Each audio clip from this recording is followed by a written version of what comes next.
opening remark would be how incredible our fan base is, and they answered the bell today. I think all you guys would admit they were elite, and we noticed it. And to come out there in warm-ups, in coming out of the tunnel, to look up there and see every seat full at a noon kick, it's special to be at Georgia, and they impacted the game. I thought the first series for Arkansas on offense, our crowd was extremely disruptive. I thought our crowd impacted the block punt in terms of cadence and things like that, which forced a touchdown. So I give our crowds, our fans, at least 10 points, and that's big. We were patient today, but aggressive, and that's hard to be. It's hard to be that in football, but we were patient and aggressive, and I think that's important. We preached that all week, one series at a time, not getting ahead of ourselves, and felt like Arkansas had a really good team, but that if we were patient while still being aggressive and physical, that we could at least impose some of our own will. Got a lot of respect for Sam and his staff and their team. They've got a good football team, but today our crowd was very impactful. Okay, let's go to Seth Emerson and then to Dean Lakey. Kirby, run game. I'm sure you didn't exactly plan on 57 runs versus 11 passes, but how much of it was Arkansas did respect the passing game? How much of it was Stetson starting and wanted to take pressure off him? Just what accounted, I guess, for just having such a reinvigorated run game this week? Well, it's called scheme, Seth. I mean, it's not a reinvigorated run game as much as it is you take what they give you. And we felt like it was important to play the game patient but aggressive. And I would have definitely thought there might have been 53 runs in this game, 57 runs, whatever there were, because that was the kind of game plan that we needed to approach it with. And you know what? It might be different next week. The best teams I've ever been around can take on the personality of what they need to take on. And I'm really proud of the offensive line. I'm proud of the offensive coaching staff who did an incredible job game planning against what is a very good defense, in my opinion, a very good defense. And they did a really good job of game planning for that. So it had nothing to do with Stetson Bennett, the quarterback. Had nothing to do with the reinvigorated run game. It had to do with what we thought it took to win. Sorry for the background noise, Kirby. Two things. Number one, what was going on with the punt procedures? And then number two, could you please talk a little bit about Zamir? He seemed extremely excited after that block punt. And this is twice now, I guess, he's made that sort of play against the Hogs. Could you talk about Zamir for a little bit?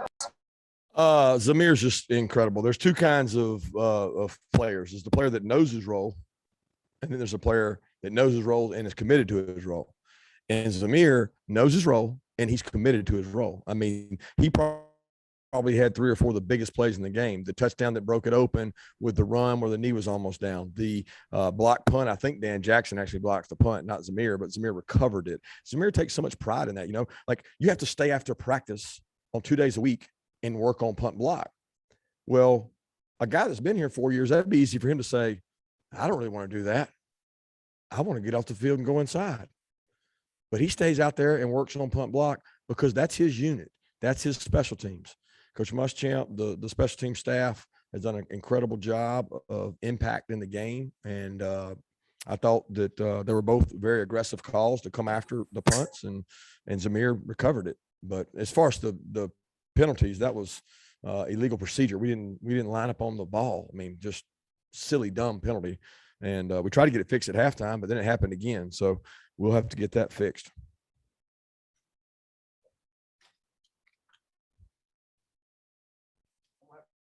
Let's go to Anthony Dasher and Mark Weiser. Anthony Dasher, Mark Weiser. I'll take it, Coach. Appreciate that.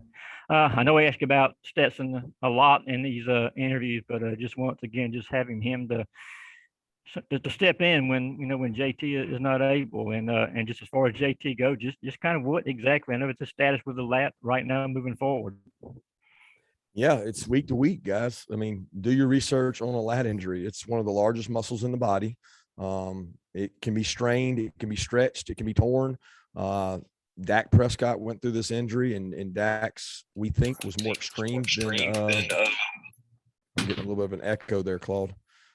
Dax was more extreme than we think JT's is, but JT's is a grade 1 lat sprain, and we think we're going to be able to get him back. But we don't know when. And I know this, the men in the locker room have confidence in whoever we put out there. And I know y'all don't believe what I say. I know you say, yeah, whatever, that's just coach speak. We have confidence in our quarterbacks. Like, I have a lot of confidence in Carson Beck. Brock Vandergriff goes in front of me every day. So I'm very pleased with the quarterbacks we have. It's unfortunate that JT can't go, because it's not like we've done anything to make him worse. If anything, he's had a lot of time off, and we don't know if, the oblique compounded the lat, but they're 2 separate injuries, and it's been flaring up on him, and it's a painful injury that we're hopefully going to get him back from. But I can't explain it any more than that. But I'm not losing sleep over it, guys, because it's beyond our control. And Stetson Bennett is a really good quarterback. And I keep saying that, and, people don't believe us, but he's a good quarterback. Kirby, I think I heard you say this will be a 4-quarter game. Obviously, you guys have had some really fast starts last couple of weeks, and your defense continues to kind of dominate. I mean, what about that formula to getting these big leads? Yeah, it's a hell of a formula. You think we can keep it up, Mark? I mean, I'd love the formula. I mean, I don't know that that's going to always happen, right? So you prepare for 4 quarters of battle, and you react to what you get. You respond to what you get. But I mean, yeah, if I could write a script of drive down, score, block a punt, score, I'd be all over that. Okay, let's go to Charles Odom and then Mike Griffith. I could ask one more about JT. You said on TV before the game that his availability would be based upon pre-game. Was it close at all, or Stetson made it sound like he was the number 1 guy all the way? Why is this the conversation? I mean, was it close at all? He couldn't play. He couldn't go out and effectively lead the team and play. To do that, you don't need to have a strained lat. Now, could he have gone out there and handed off the ball? Possibly, but that's not, guys, you're missing the window. Like, y'all are making the story all about that. The story should be about these fans. The story should be about these players that go out there and lay it on the line and play their butt off. And I'm so proud of our offensive line, our tight ends, our receivers who didn't get a ton of catches and they blocked their butt off, and their defense and the special teams unit. Make it about that, guys. I mean, JT's going to be okay. Make it about what matters. Well, I only asked that follow-up because you did say that it would be based upon pre-game, but that's right. It'll be based upon the pre-game next week too, because so we go ahead and write that down. It's going to be based upon the pre-game next week to see if he's ready to go. Kirby, I'm thinking about a story where I want to make it about the coaching. You went for it on 4th and 1 on the second series of the game. That seemed like a pretty aggressive call at the time. Can you just talk about the confidence in your mindset? Well, I wanted to show confidence in our players and our offensive line and the demeanor we're trying to create. And to be honest, I got a lot of confidence in our defense, so if we don't get it, we got to be able to handle that. And we were not in field goal range, right? So it was not a real hard decision for me. It's either punt it and gain 20 to 30 yards or go for it and possibly get 7 points. So it didn't make it real hard. And if we hadn't gotten it, and I'd live with that too. You know what I mean? Like, that's part of it. That decision was made a long time ago in my mind. Let's go to Chip Towers and then to Chris Lowe. Yeah, Coach, hard to believe we've gotten this deep in the conversation, not talking about the defense in itself. Was that even beyond what your expectations would have been for what they could do against this offense today? Chip, for the first time in my career, I could not agree with you more with your comment. Thanks. That was a good one. Yeah, I was proud of the defense because they got a good offense. That quarterback is one of the toughest human beings I've ever seen. He doesn't blink. He doesn't flinch. He's tough, man. He sits in there. He's hard to tackle. Coach Browse does a good job with off-tempo stuff. And, hey, look, all we told our defense all week is you ain't played nobody. And they went out and played. I don't know what they were, 26th, 30th. I really don't know. I know they had beaten 2 good football teams, and they went out and they shut those guys out. And you know what we're going to tell them next week? They ain't played nobody, you know. So we're going to keep preaching to get better and grow.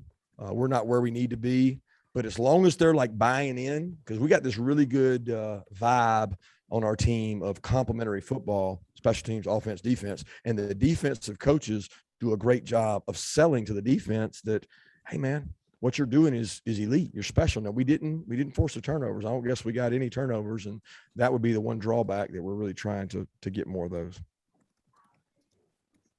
But we agree on that, Chip. Chris Lowe, do you have a question? Yeah, I do. Hey, Kirby, how are you? Good, Chris. Hey, speaking about your defense, the way you sort of put this defense together, and I think you touched on this a minute ago, how well are they sort of complementing each other? Guys in the back end and guys up front, and sort of what you guys are trying to do right now? Man, they play hard. It's just, I'll tell you, we've never met as a defensive unit this long. And I think what Dan does, and Coach Adai, and Coach Schumann, and Coach Scott, and Coach Muschamp, and the GAs, they sell unity in there. They have fun. Like, we have a 45-minute meeting on a Tuesday or Wednesday, and you would think everybody's like, oh, I got to go practice today. They hype it up. They play music. They show turnovers. They've really done this really good messaging where they're showing elite defenses. You know, the teams that were like super elite, the Ravens, the Bears, these really, and what's happened is everybody wants to be them. They want our defense to be those guys, emulate those guys. And it's made them not really go about, I'm playing the opponent. We're playing the standard, and we're playing this, can we be this elite team? And our offense really helped us today, because I don't know what the time of possession was, but it seemed like we ate a lot of clock and ran the ball really well. So we didn't have to play as many snaps. Let's go to Maria Martin and then to Brandon Sudge. Coach, you've hit on this a couple times about your offensive line. I mean, they've progressed from the beginning of the year to now. How have you seen them, especially today, really step up and be able to make sure that you guys can run the ball effectively as well? Well, from the get-go, from when we won that game last week, before I got on the bus in Vanderbilt, I was already had my mind set on what we were going to have to do to win this week. And it was issuing a challenge to a group of men who have a lot of pride: Justin Schaefer, Warren Erickson, Jamari Saylor, Broderick Jones, Cedric Van Pran, Warren McClendon, Marius Mims, Xavier Truss. Say all their names, because they bought in to what they had to do. And they like that. They liked it. The backs like that. You know, it was just a really good grinded out. I thought Coach McGee sold his backs on, you know, Georgia 5. You go get a Georgia 5. Georgia 5 yards is grown man ball. It might be 2 yards, but you get it 5. And there was a lot of buy-in to that. Hey, Kirby, I'm going to follow up here on the defense, but the whole thing where you say you're either a lead or you're not, it seems like coach speak, but I feel like it's got a lot of like substance in terms of how you guys go about the day to day. I mean, do you guys keep preaching the whole thing of you're not elite yet, or is it you want to be elite week after week?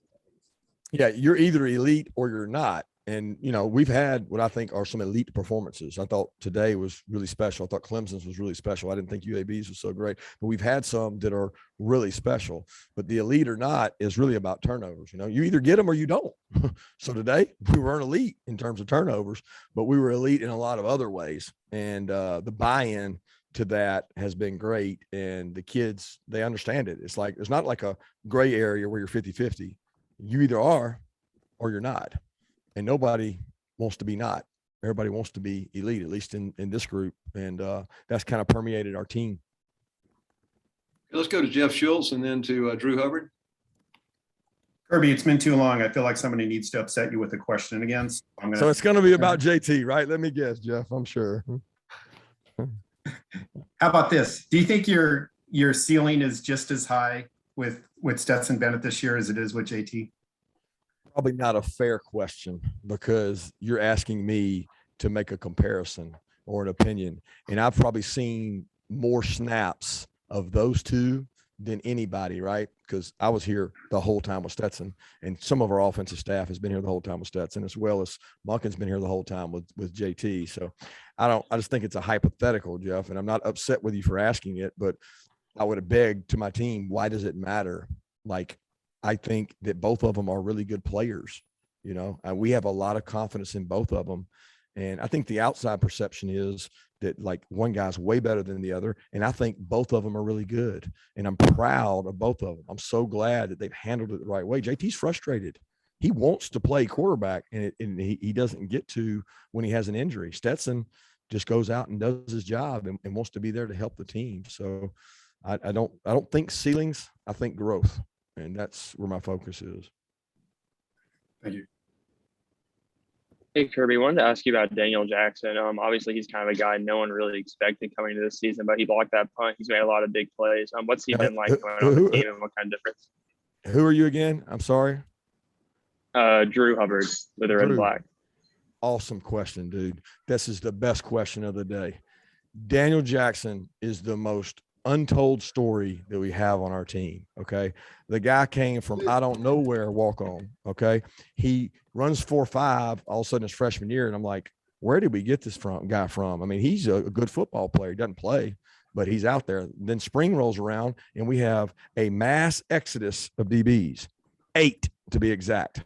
So he went from like 16th to 8th in one semester.